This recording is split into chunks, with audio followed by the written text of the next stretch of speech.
Caída libre. Cuando un objeto se mueve verticalmente y la única fuerza que actúa sobre él es la fuerza de gravedad, realiza un movimiento en caída libre. Propiamente dicho, cuando el objeto es lanzado hacia arriba o hacia abajo, se le llama tiro vertical. Y caída libre es exclusivamente cuando parte desde el reposo, es decir, la velocidad inicial es cero. En la imagen se aprecia a un astronauta dejando caer dos objetos. Estos chocan el suelo lunar al mismo tiempo, debido a que en la Luna no hay atmósfera. Y entonces no hay fuerza de resistencia del aire. Tiro vertical. El tiro vertical en condiciones ideales es un MUA, o sea, un movimiento uniformemente acelerado. Las condiciones ideales se refiere a cuando se desprecia el rozamiento del aire y también cuando las variaciones de G son insignificantes debido a que el movimiento de los cuerpos se realizan en una distancia muy corta. Las fórmulas que aparecen allí son las que se adecúan al movimiento vertical y surgieron de un movimiento uniformemente acelerado. X se cambia por Y y la aceleración toma un valor de menos G, donde el valor de G es 9.78 metros por segundo al cuadrado en el Valle de México, y en Estados Unidos o al nivel del mar se considera de 9.81, que es el valor clásico. Este valor, repito, es constante, pero se le pone un valor negativo en las fórmulas porque está dirigido hacia abajo. La caída libre. En la caída libre es cuando la velocidad inicial del objeto es cero, y también se puede considerar la posición inicial como cero. Tenemos un objeto que cae desde una posición inicial y0, que la definimos como 0, desciende a una altura h y entonces choca con el suelo a una rapidez v, que la encontramos por medio de las fórmulas, y desciende una altura y igual a menos h, debido a que está medida hacia abajo. La velocidad inicial de este objeto, como se deja caer, es cero. Entonces las fórmulas con estas condiciones se convierten en lo siguiente. La primera, la velocidad inicial es cero, por lo tanto la fórmula queda expresada solamente como la velocidad igual a menos g por t. En la segunda se cancela y0, la velocidad inicial también es cero, y la fórmula nos queda como y igual a menos 1/2 por g t al cuadrado. En la tercera también y0 es cero, la velocidad inicial es cero, y nos queda y igual a 1/2 de b por t. En la cuarta, b0 es 0, y0 es 0, y nos queda solamente como b al cuadrado, v al cuadrado, igual a menos 2gy. En la última, pues solamente se cancelaría y0 y por lo tanto la fórmula no se reduce significativamente. Ahora, si consideramos que y es igual a menos h, entonces se sustituye en las fórmulas anteriores y se obtienen las fórmulas clásicas de caída libre, que son, en la primera, la velocidad igual a menos g por t. En la segunda nos quedaría menos h igual a menos 1/2 de g por t al cuadrado. Se cancelan los signos, incluso se puede despejar a t, pero bueno, primero quedaría h igual a 1/2 de g por t al cuadrado, y aquí despejando a t sería que t es igual a la raíz cuadrada de 2h sobre g, y son las fórmulas clásicas para una caída libre. La tercera pues no nos aporta mucho, y la cuarta nos quedaría sustituyendo el valor de y, que es menos h, se cancelan los signos negativos y nos queda que la velocidad es igual a más menos, aunque en este caso sería negativo porque la velocidad está hacia abajo. Entonces nos quedaría, si queremos calcular la dirección de la velocidad, bueno, pues entonces le dejaríamos un signo negativo. Quedaría menos 2GH. Ahora, esto es con signo. Si queremos calcular su valor absoluto, pues entonces nada más eliminamos el signo. Y con eso entonces tenemos las 4 fórmulas clásicas de una caída libre. Ahora resolveremos algunos problemas. Ejemplo 1. Una bola se lanza directamente hacia arriba con una rapidez inicial de 8 metros por segundo, desde una altura de 30 metros. ¿Después de qué intervalo de tiempo la bola golpea el suelo? La situación es la siguiente. Alguien lanza una bola hacia arriba. Esta sube hasta que llega a detenerse instantáneamente y luego empieza a descender. Y luego pasa por el nivel donde fue lanzada y sigue su trayectoria hasta chocar con el suelo 30 metros por abajo de donde fue lanzada. Entonces, para esto necesitamos 2 puntos. 2 puntos. El inicial, obviamente, es donde fue lanzada y el final es donde choca con el suelo.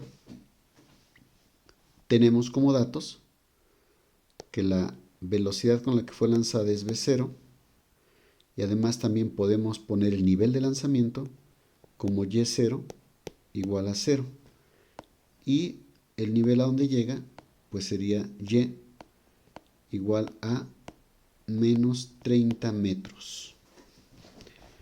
Con estos datos pues vamos a buscar ahora la ecuación con la que podemos resolver este problema. Vamos a nuestro conjunto de fórmulas y tenemos 5 fórmulas. Como se nos pide el tiempo, entonces, obviamente, una ecuación que no tenga el tiempo, pues no nos va a servir. Observamos que la que no tiene tiempo es la cuarta. Queda desechada. También observamos que no conocemos como dato la velocidad final, por lo tanto, las ecuaciones que contengan velocidad final quedan también descartadas. Así entonces eliminamos la 1, la 3 y la 5 también. Entonces quedándonos solamente la ecuación 2. Regresamos a nuestro problema.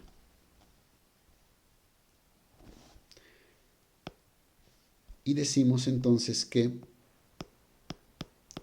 por la ecuación 2 tenemos lo siguiente.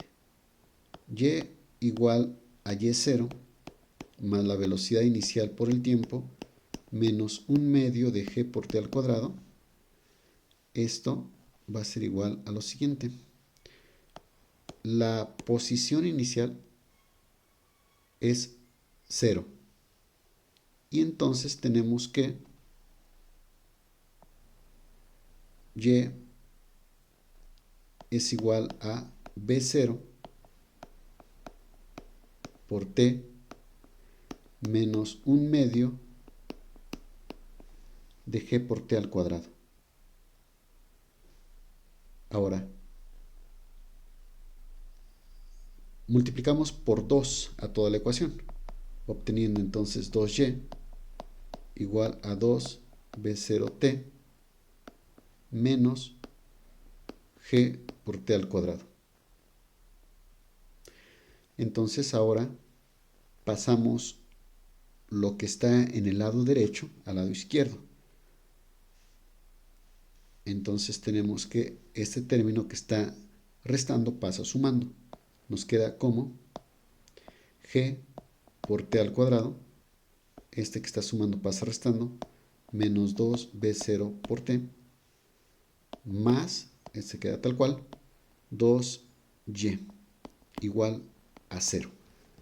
Es una ecuación de segundo grado y sustituimos sus valores. G es 9.78 metros por segundos al cuadrado, y todo esto que multiplica t cuadrada, menos 2 por B0, que es de 8 metros por segundo por t, y luego más 2 veces y, que vale 30 metros, y todo esto es igual a 0. Entonces, haciendo operaciones, bueno, pues tenemos lo siguiente: 9.72, aquí ya no voy a poner las unidades, t al cuadrado, menos 16 por t, más 60, y esto es igual a 0. Y podemos usar la fórmula general para resolver nuestra ecuación. Entonces t es igual, sabemos que la ecuación general es menos b, o sea, menos 16, menos 16, más menos raíz cuadrada de b cuadrada, o sea, menos 16 al cuadrado, menos 4ac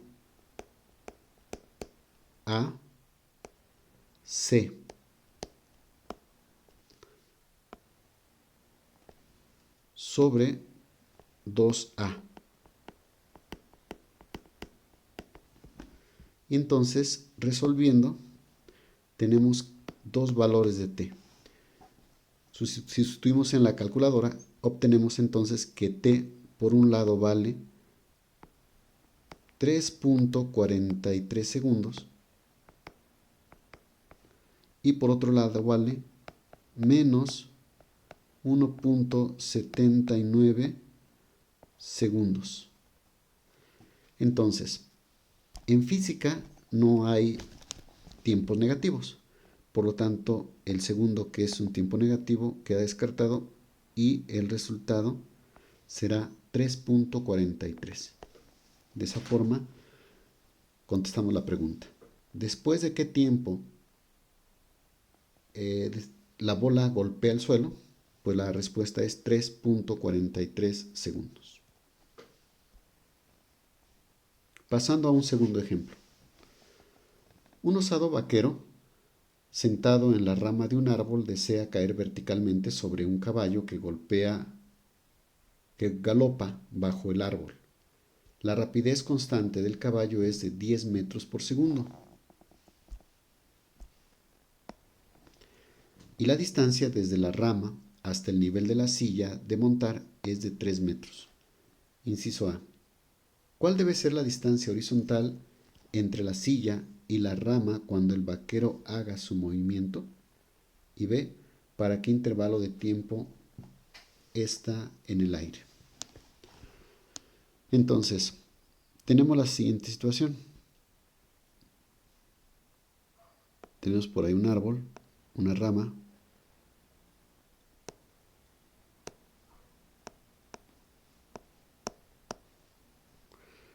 y un vaquero que viene por allí.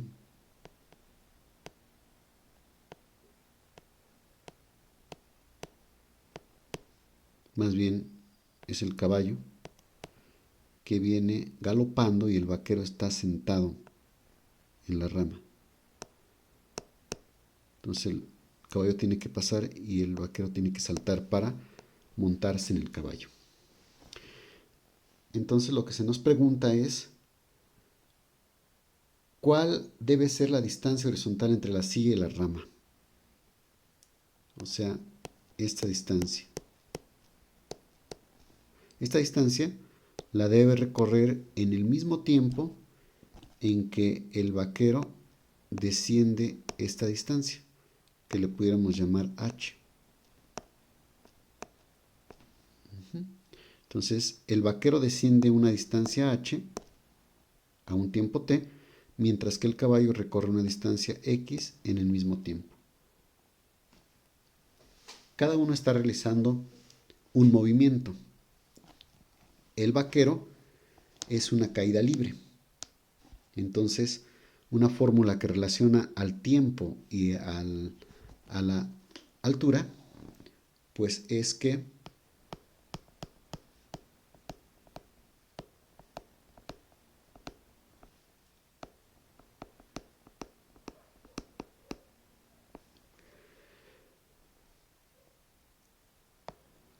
h es igual a 1/2 de g por t al cuadrado.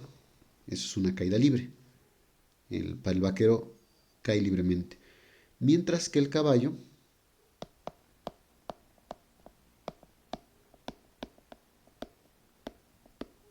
realiza un movimiento rectilíneo uniforme.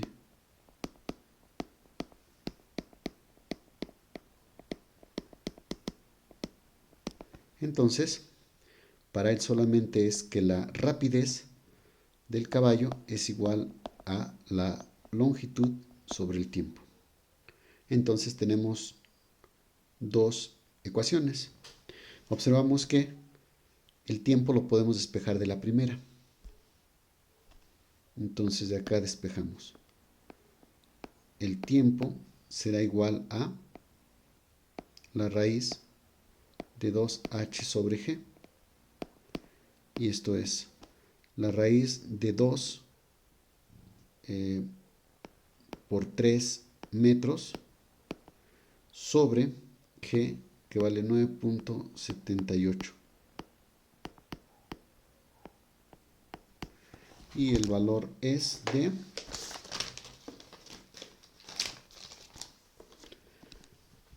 0.782.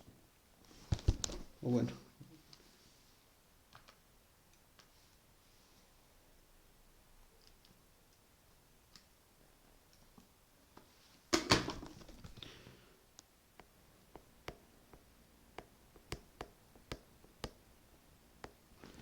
.782 segundos. Ahora, ya que tenemos el tiempo, entonces podemos sustituir aquí en esta fórmula después de despejar a x. Entonces x será igual a b por t. La rapidez del caballo es 10 metros por segundo y el tiempo ya lo tenemos, que es de 0.782 segundos. Entonces, realizando operaciones, tenemos que la distancia a la que se encontraba el caballo es 7.82 metros. La distancia a la que se encontraba el caballo. Eso es para el inciso A. Ahora para el inciso B tenemos lo siguiente. Se nos dice, ¿para qué intervalo de tiempo está en el aire? Bueno, pues ese tiempo realmente es lo que ya encontramos tantito antes, ¿ok? Entonces, A es este y B es este. Y de esa forma encontramos ya lo que se nos pide.